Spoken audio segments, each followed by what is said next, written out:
Third. Okay, this year, tonight, we'll focus on the holiday of Lag Bomer. Now, during the Sphira period, the period between Pesach and Shavuos, so they are days of mourning. We do not have weddings on many of those days. There are different customs.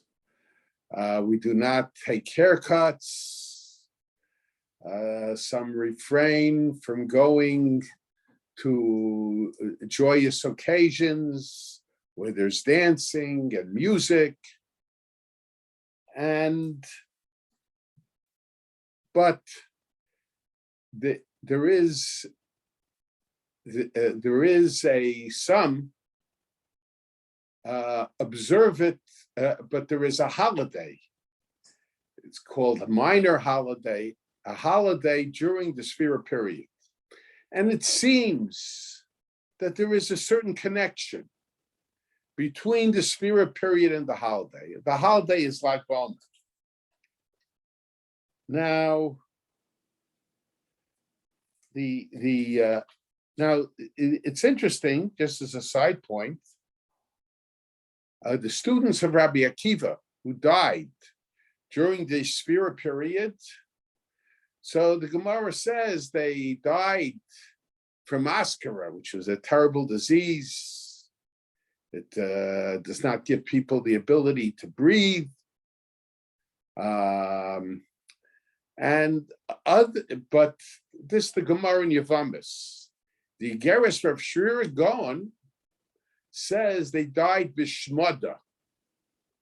Shmad is usually identified that they died because of their religious commitment, their devotion to the Torah.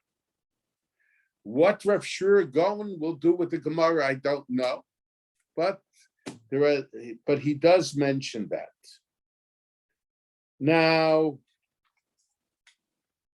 but the question is, now, why is it? What is the reason for the holiday of Lag Bomer? The holiday of Lag Bomer is shrouded in mystery.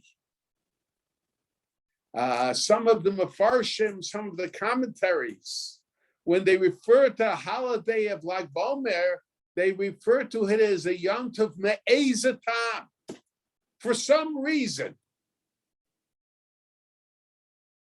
the Chassam Sofer himself raises questions about what he considered the excessive joy of Lag Bomer, because he says it's the reason for Lag Bomer is not mentioned in the Gemara, although he himself suggests possible reasons for the holiday of Lag Bomer. Now, but the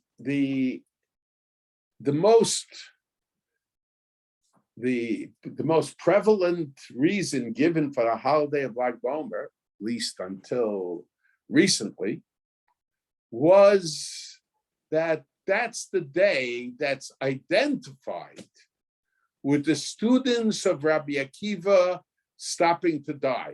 Rabbi Akiva had 12,000 pairs of students, 24,000 students, and they all died from askara. And they stopped dying on Lag Bomer, according to some. According to others, they died throughout the whole duration of the Sphira period, but they died only in 32 or 33 days during that period. So reminiscent of that, we mourn for 32 or 33 days, and then we have on Lag Bomer, on the 33rd day of the Omer, we have a celebration, celebrating the end of the deaths of the Talmidim of Rabbi Akiva, of the students of Rabbi Akiva. And the question seems to be a very logical question, a very obvious question. All the students of Rabbi Akiva died. And nevertheless, we celebrate Lag BaOmer. In other words, we could understand, let's say, if half the students died. So we're celebrating the fact that the other half of the students survived. But the only reason, would seem, the only reason that they died, the only reason they stopped dying is because they all died already. So why are we celebrating? What is the purpose of the celebration? Now, the Medrash Rabbi at the beginning of Chumash Bereshis mentions that HaKadosh Baruch Hu was Borei Olamos Machriva. God created a number of worlds. The Mekubalim discuss how many worlds, and he destroyed them because they did not find favor in his eye. Until he created this world, and this world, HaKadosh Baruch Hu, God approved of this world, and consequently, he let this world continue to exist. And the question my uncle raised against the Medrash is, HaKadosh Baruch Hu certainly knew that the worlds he created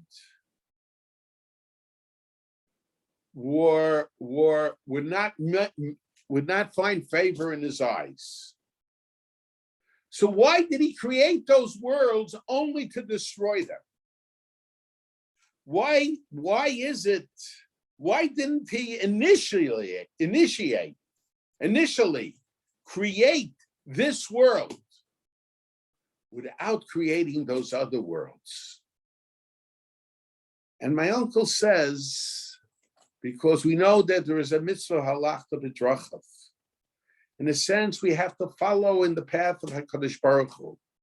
Just as HaKadosh Baruch Hu is Rachum, Chanun, Erech HaPayim, is merciful, we have the traits that we could identify in ourselves as personality traits that somehow could be identified with the way HaKadosh Baruch Hu runs the world. There is a mitzvah of following the example of HaKadosh Baruch Hu. And HaKadosh Baruch Hu wanted that if somebody tries and he's not able to accomplish, a person shouldn't give up. So it's not that HaKadosh Baruch Hu created the worlds and the worlds didn't work out the way he thought they would. But HaKadosh Baruch Hu set an example for mankind that we are going to encounter, and we all encounter, times of trouble, times of frustration, and seemingly times of failure. But nevertheless, we imitate HaKadosh Baruch Hu, even where it didn't work out the way it should have worked out. We try and we try again.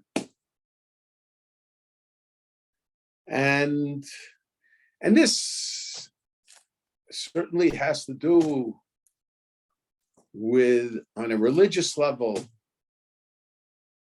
when people try all kinds of projects of spreading Torah, of helping people,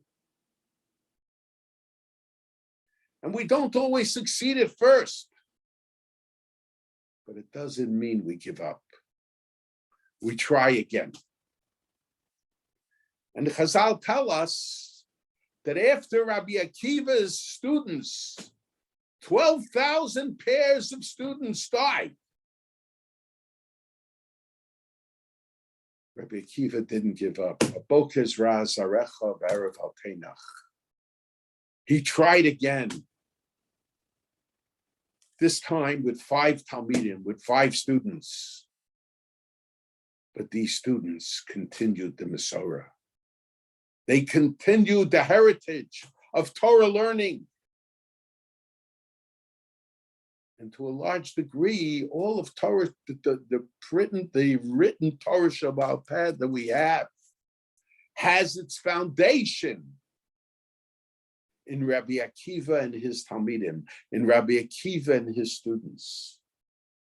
So a person could suggest perhaps that when we celebrate after they died, we're not celebrating the fact that they all died, but we're celebrating that the mission that they were part of did not die with them.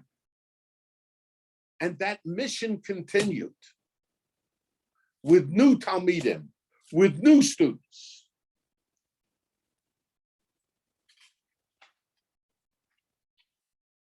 Now, and it's interesting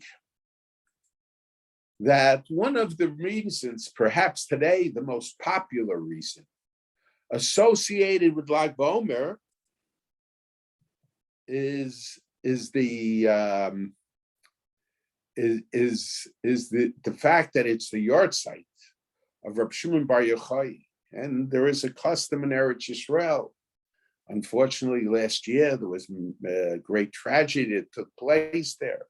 To go up to Meron, where Reb Shimon Bar Yochai is buried, and there is a celebration that takes place. And the central focus of Lag BaOmer became Reb Shimon Bar Yochai, the student of Rabbi Akiva.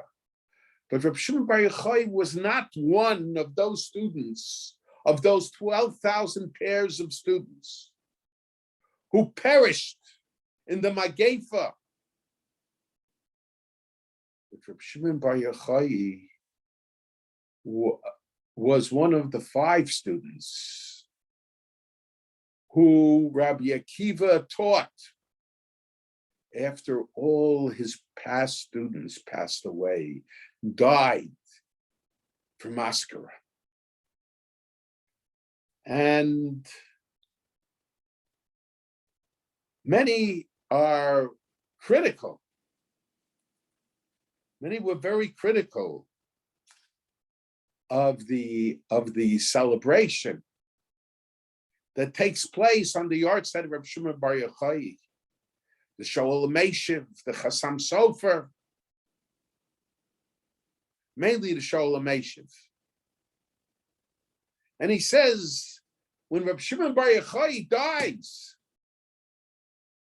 these are days that we should commemorate the day with fasting, with davening, not with singing and dancing.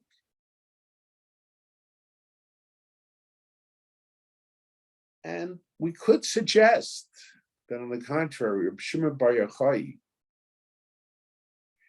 he was one of the students of Rabbi Akiva. So the fact that he lived his life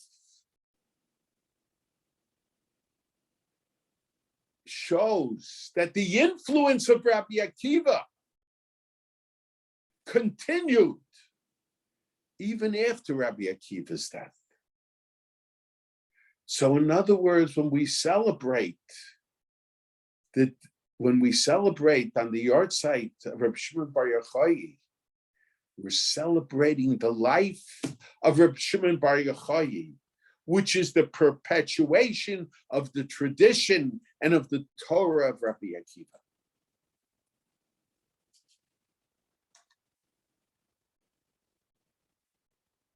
But I think that we could explain Lag BaOmer, the celebration of Lag BaOmer, in a different manner. That we could explain the celebration of the yard site of Reb Shimon Bar Yochai in a different manner, and that is there was a custom that existed in Meron to take expensive clothes and burn them at the site of the kever of Reb Shimon Bar Yochai. And many were critical of this. They felt, the Soloveichik said, that to do that is a prohibition about tashchis. It's destructive. It's wasting.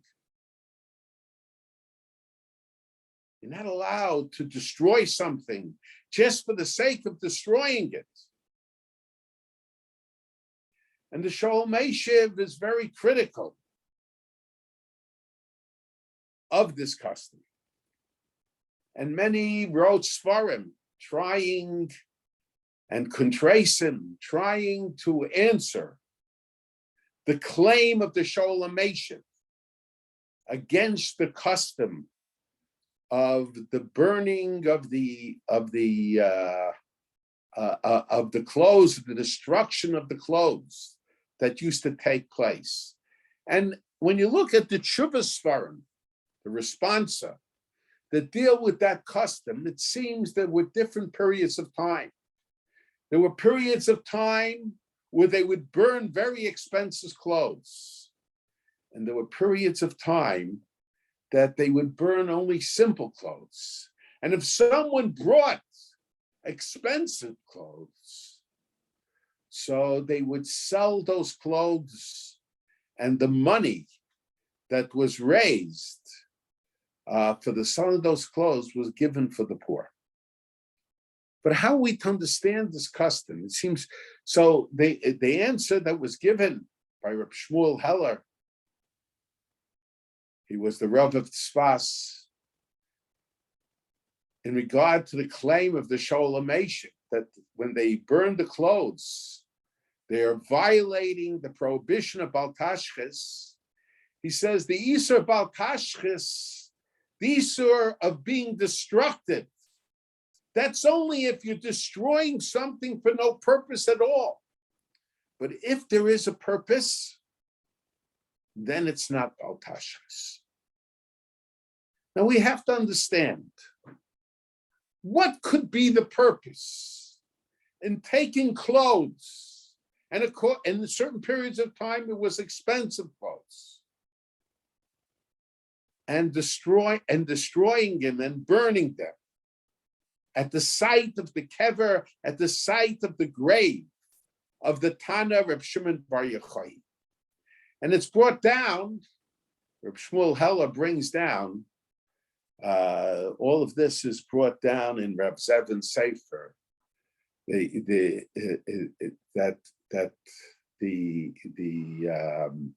he doesn't mention what the purpose would have been in destroying the clothes. So the question is, what was the purpose in destroying these clothes, of burning the clothes at the kever of Shimon Bar Yochai? It's brought down, the Chaim, Reb Chaim ben Attar, who wrote the Chaim on Chumash. So he was at the kever of Shimon Bar Yochai and also participated in the burning of the clothes. And the question is, what was the purpose of it? And I think we could explain it in one of two ways. The halacha was that when a king died, and the commentaries make reference to it, this idea did not originate with me, but they raised questions against it. It was assumed that the reason they burn it is because there was a custom to burn the clothes of a king after he died, or burn the utensils of a king. Certainly the bed and the sleeping clothes of the king were burnt To what extent this prohibition went is a question. But it seems that the burning, according to some of the Chuvos Svarim, that the burning of the clothes at the kever of Reb Shimon Bar Yochai was in sense treating Rabbi Shimon Bar Yochai as if he was king. Now, even though halachically he certainly wasn't king, and even though when we dealt with the kings, not every clothes that he wore was burnt. Some say only the clothes that were associated with sleeping were burnt.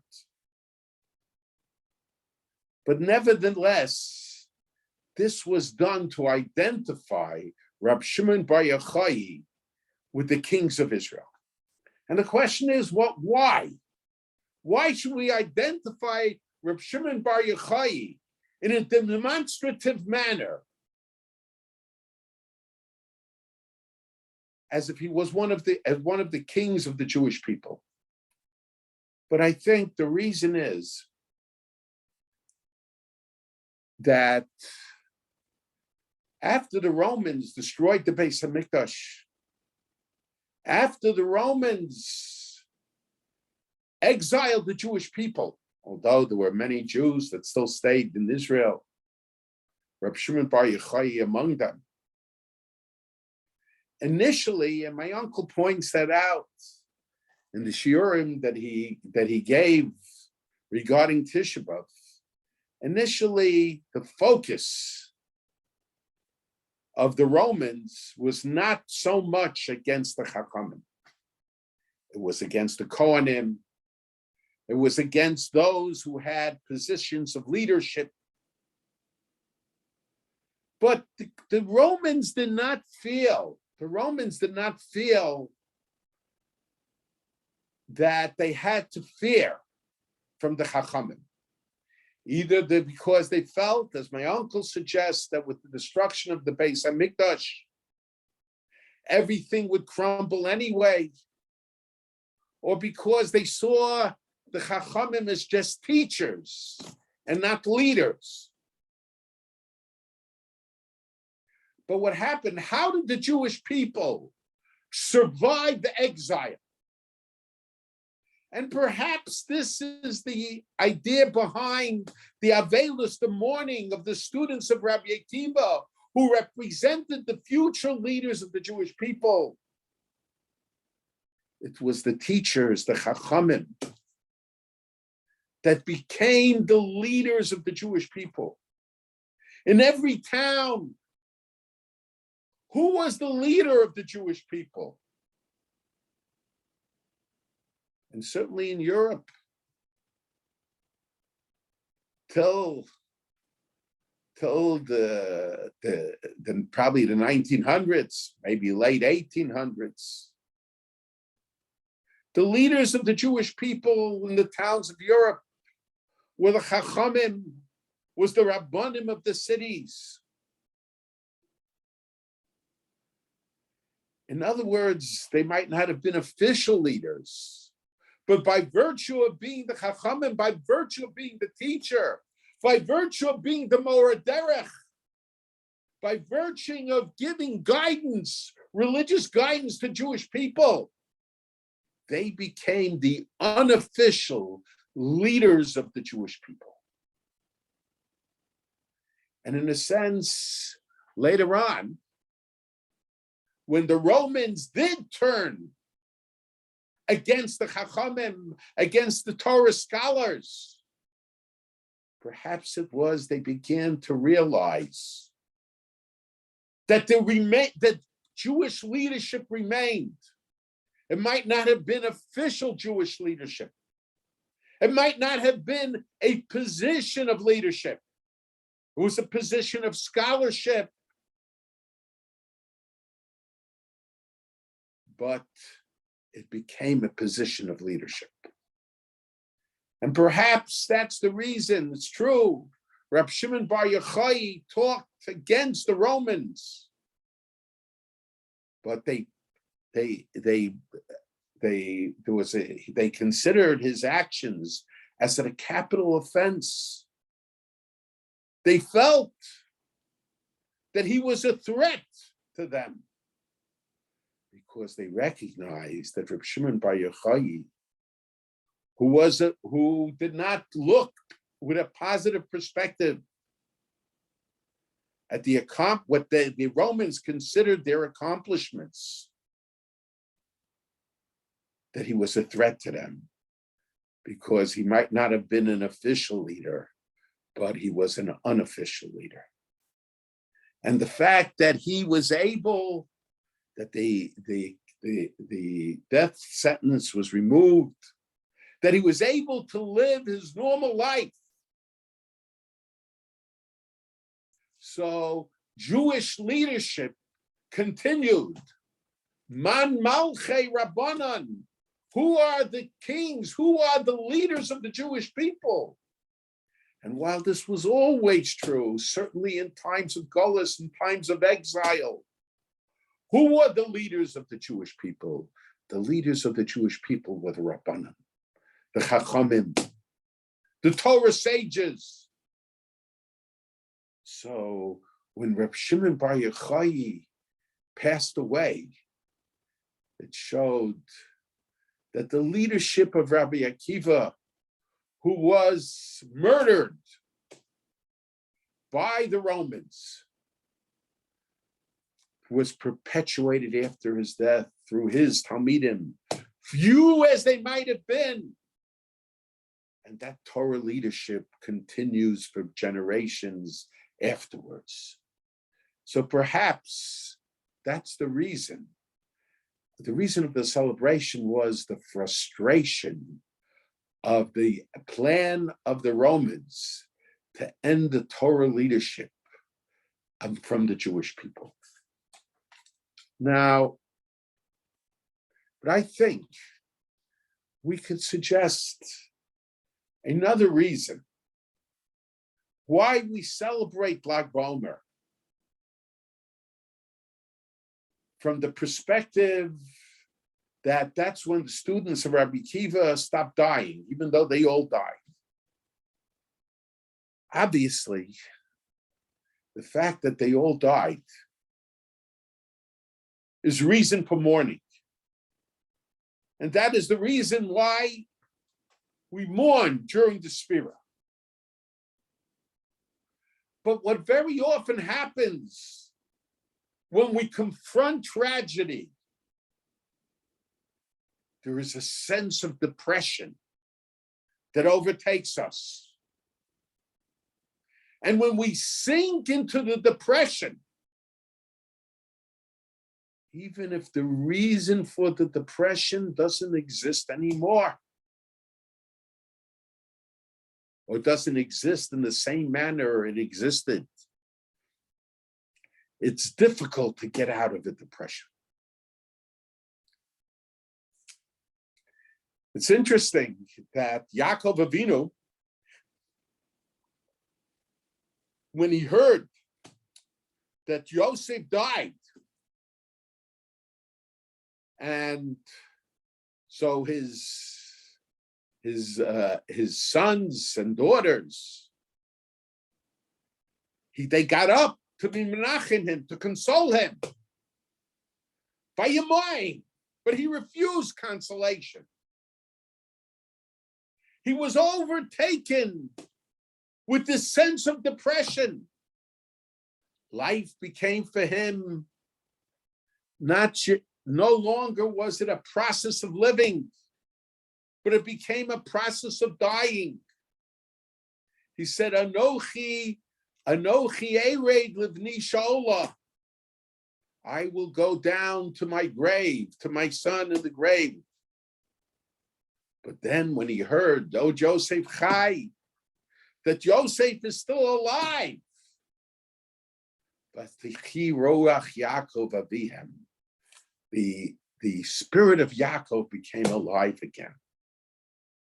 And there is no doubt that when the students of Rabbi Akiva died, whatever the cause of their death was, the Jewish people sunk into a depression. And in a sense, it reinforced the depression of the Churban, of the destruction of the Beis Hamikdash.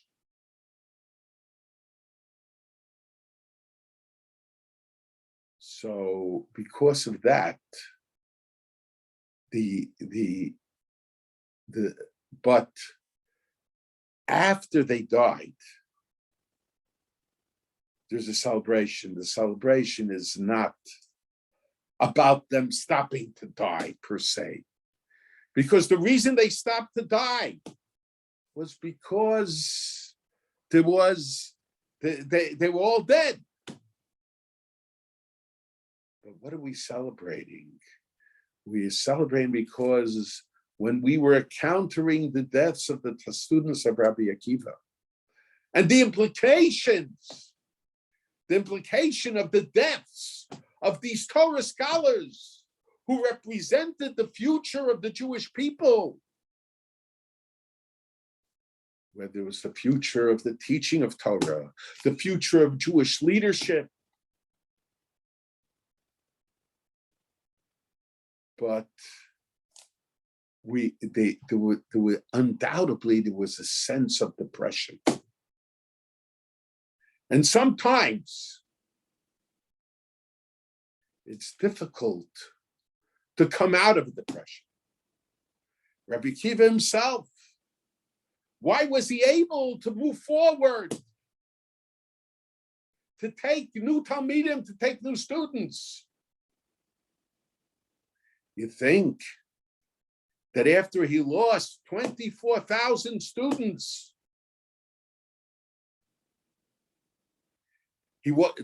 that there wasn't a sense of depression on him? How was he able to start over again? But the answer is, he recognized the responsibility.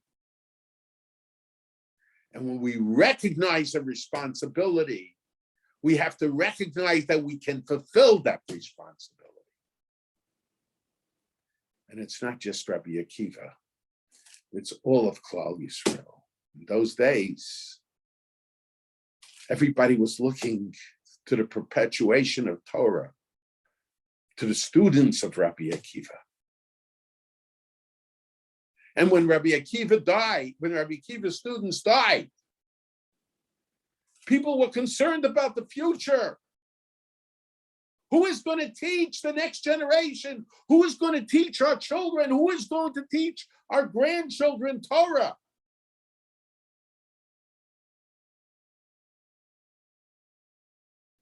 But the Jewish people, and through the efforts of Rabbi Akiva, they were able to overcome that tragedy.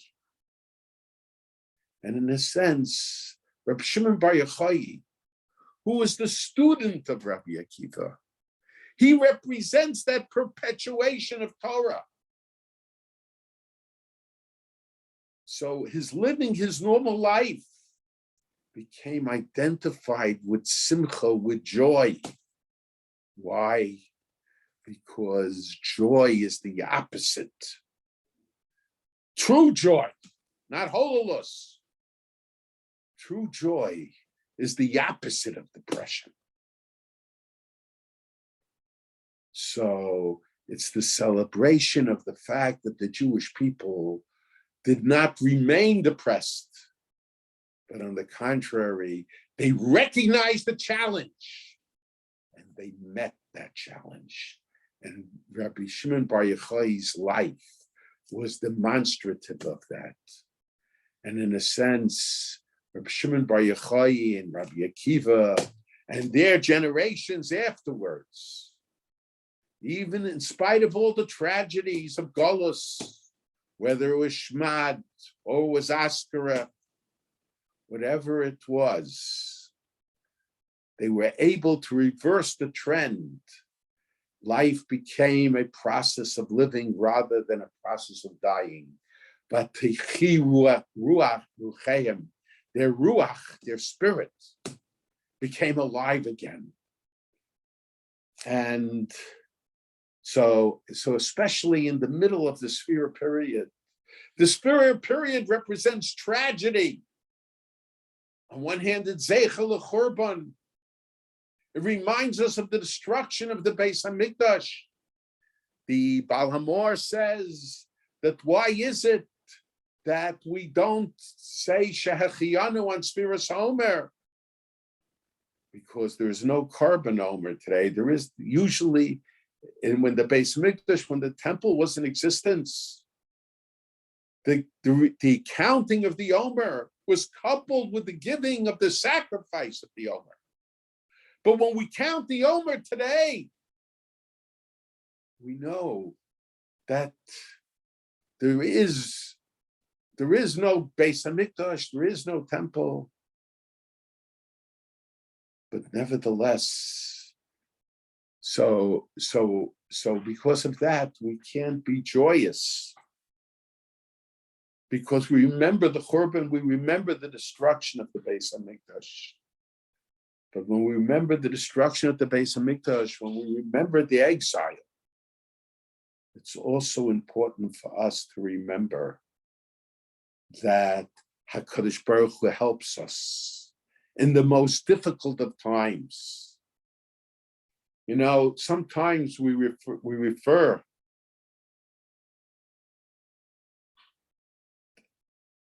HaKadosh Baruch Hu, even when we have Hesed upon him, HaKadosh Baruch Hu is a Shomer Yisrael, and sometimes we say HaKadosh Baruch Hu is Mashgiach min hachalonos. He looks at figuratively out of the windows. Shomer, what is a Shomer? Someone who is entrusted with watching something. It's not just watching. He has a responsibility to make sure that it's okay. There are times in Jewish history when it's obvious that HaKadosh Baruch Hu is a Shomer Yisrael. In our lifetime, when the 6-Day War took place, everybody was concerned about almost another Holocaust.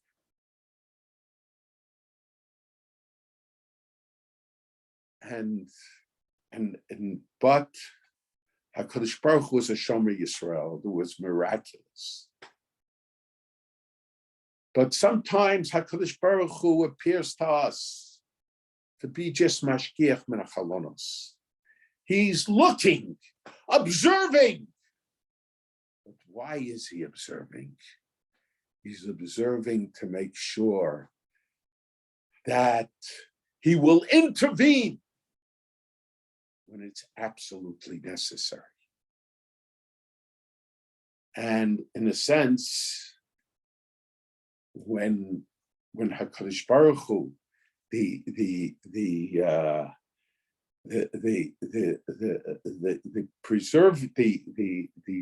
continuation of the ability of the Jewish people, HaKadosh Baruch Hu gives us a special aid, a special help in rising out of the depression.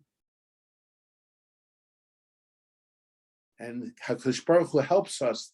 The Sphira period is identified with our Golus, with post-destruction.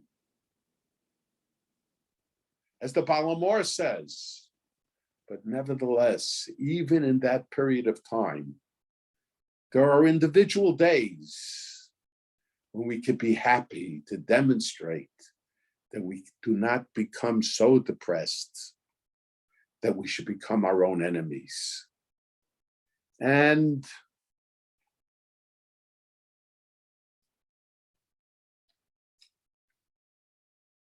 it's interesting that, but there's another possible explanation for why. So so the burning of the clothes the burning of the clothes by Reb Shimon Bar Yochai's grave was not just demonstrative of the fact that Jewish leadership continues, but I think there was a message there to the Jewish people, or it was our firm belief that real Malchus will return to Jewish people with the coming of Mashiach. In other words, HaKadosh Baruch Hu, even when he's mashkiach min hachalonos, even when he's looking and he doesn't appear to be intervening, but he will intervene to assure the future of the Jewish people and the coming of Mashiach. Now,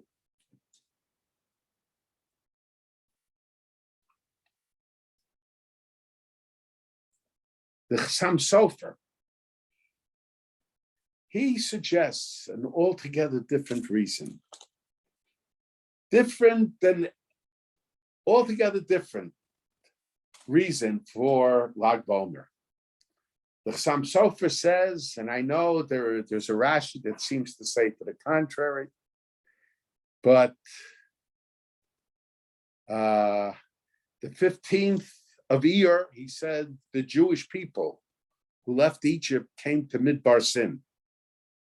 On the 16th day, the Jewish people complained, the 16th day of Sivan, the Jewish people complained that they would have been better off dying in Egypt. What did that show, by the way? That showed that life, because they were complaining about the fact that they didn't have food. Life became a process of dying rather than a process of living. On the 17th day of Iyar, Moshe was told by HaKadosh Baruch Hu about the man, the miraculous food that would come from heaven for the Jewish people. And on the 18th of Iyar, the man came. According to the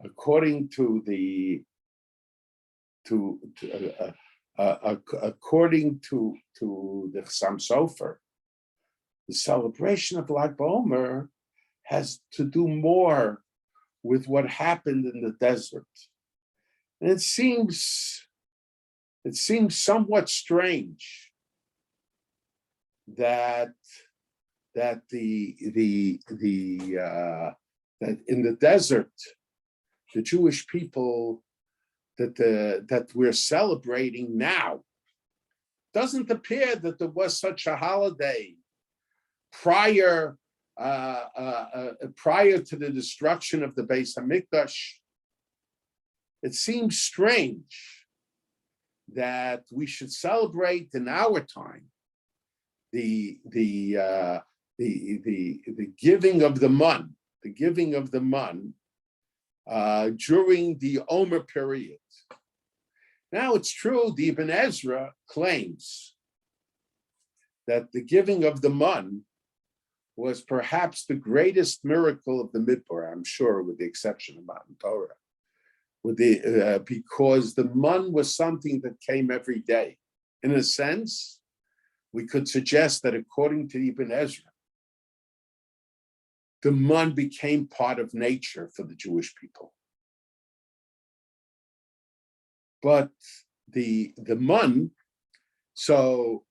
but what did it show?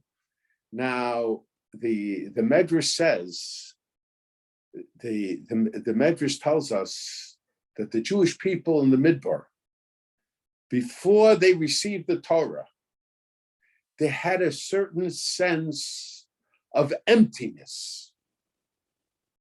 And very often when we have a certain sense of emptiness, how is it that the Jewish people said that we would have been better off staying in Egypt?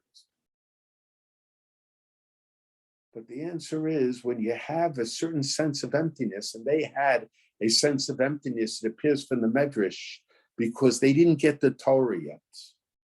So in a sense, they felt that HaKadosh Baruch Hu wasn't there with them. And undoubtedly, during our exile, there were many that had this same feeling during the Holocaust, during the Gzeres Tat, during the Crusades.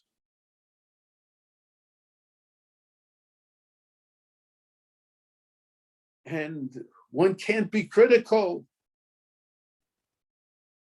but there were people that just felt, they questioned, where is God? And that's undoubtedly the feeling that some of the Jews had at that point, and that came from the emptiness that they felt. They said to Moshe, when are we going to get the Torah? And the Torah wasn't just the Torah. Of course, learning the Torah was very important. But together with the getting of the Torah was this sense of closeness to HaKadosh Baruch Hu. We say, Ilu kervanu lifnei har Sinai v'lo nosan lanu es haTorah dayenu. So the process of getting the Torah was a process of feeling close to HaKadosh Baruch Hu, feeling close to God. So the giving of the mun at that time, when the Jews felt somewhat distanced from HaKadosh Baruch Hu, so much so that the life became a process of dying rather than a process of living. So much so that they said they would have rather died in Egypt than go out to the desert. And then they received the mun that showed that even when we have occasions that sometimes lead us to have this feeling of emptiness that makes us feel perhaps a faults of our own, distance from HaKadosh Baruch Hu. Nevertheless, HaKadosh Baruch Hu's there. HaKadosh Baruch Hu is a mashgiach min hachalonos. He looks out of the window. And when it becomes necessary, he becomes the Shomer Yisrael. So, could be that when we focus on the Churban, the Zeichel Churban, we have that feeling of emptiness and destruction, we have to emphasize the giving of the mun, because the giving of the mun was God showing the Jewish people that even when they felt distanced from him, he was there with them all the time. Okay. Thank you very much, Shakar.